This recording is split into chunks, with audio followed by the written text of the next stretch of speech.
I went to the top of wakeboarding, not because I was the best. I wasn't. No one in wakeboarding will ever tell you that Charley Patterson was one of the best wakeboarders. I was the 5% that didn't quit. Countless wakeboarders were better than me.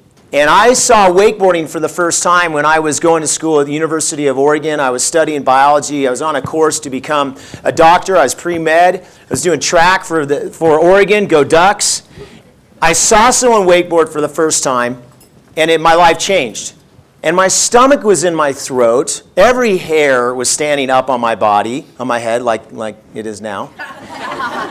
And I knew I had to do what I was seeing be done. Like I knew that was the future of my life. I'd seen the vision. I saw it play forward. I saw the movie, and I knew the sport was going to be massive.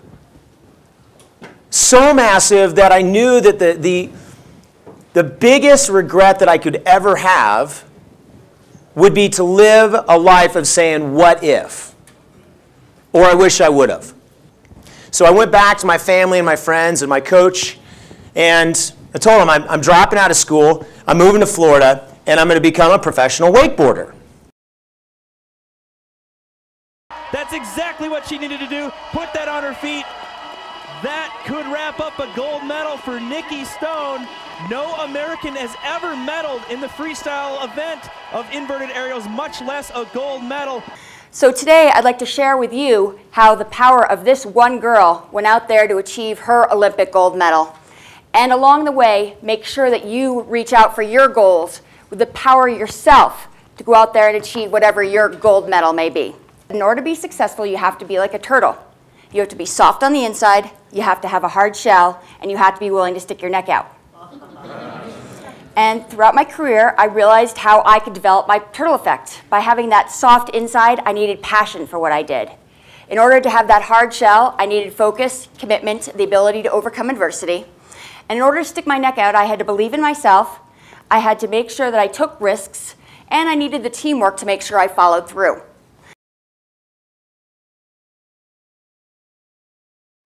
So holding up clay, this is what we've been given. I was in a coaching session the other night with an amazing, wonderful man, a new client.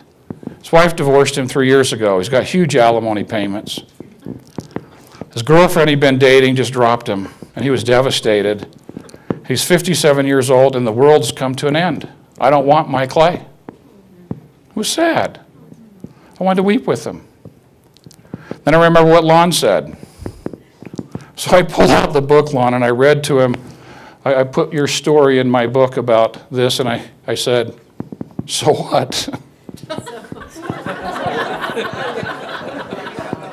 Nobody cares. And I said what you said after that. It's not that I don't care. And we add to that, everybody's so busy dragging around their own sack full of crap and trying to look okay. They haven't got energy for us. They look like they do. What we need was bottomless. Scary place to be. This is your clay. Because everyone has issues, everyone has challenges, and what's interesting, everyone has opportunities. Results. Can you be successful as a leader if you don't produce results? No. People are going to question everything you do. On the other side of the coin, why do leaders get fired? There's a 50% shelf life for Fortune 500 CEOs. Why do leaders get fired? Poor results. They get poor results. But as I look through these lenses, many times leaders don't take a step back and analyze the lenses by which they make decisions, or how they act or interact with other people. And so behaviorally, paradigms drive behaviors, behaviors drive results. It's kind of a see, do, get model. There is a balance about debt. When we talk about debt, you all have a choice to either be a master of your money or a slave to your money. And when you get a lot of debt, all of a sudden, it's like it's pulling you back. It's making you go backwards instead of forwards. Your focus, what you're worrying about at night, is how you're going to pay the bills. And that's where we've come as a society.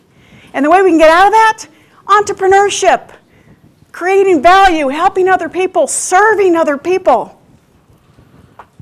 Because what happens is in the last 6 years, there's been a world of fear.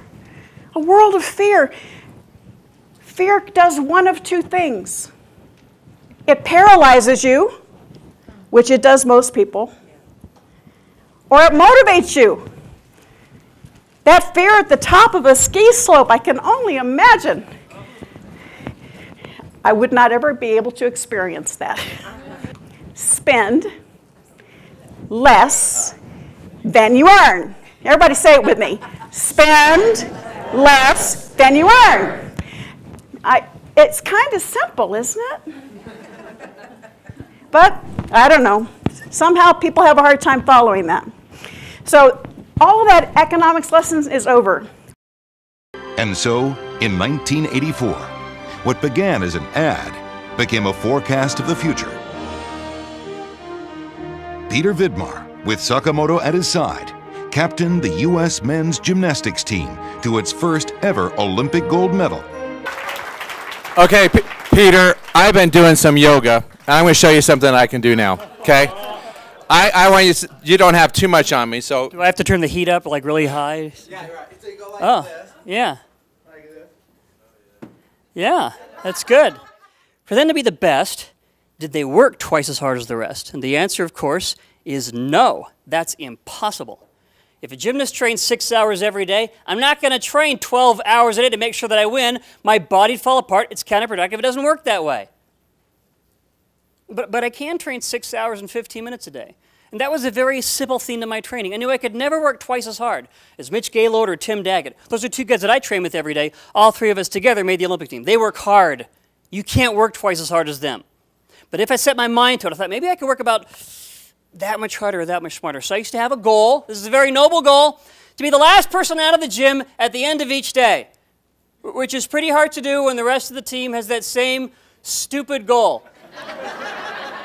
and so workouts were long, but every once in a while I could outlast those guys. I'd be in an empty gym by myself 15, 20 more minutes just to work about that much harder or that much smarter. And I use 15 minutes a day purely as an example because I think it's so easy to take a small increment of time, like 15 minutes a day, and blow it off as something worthless.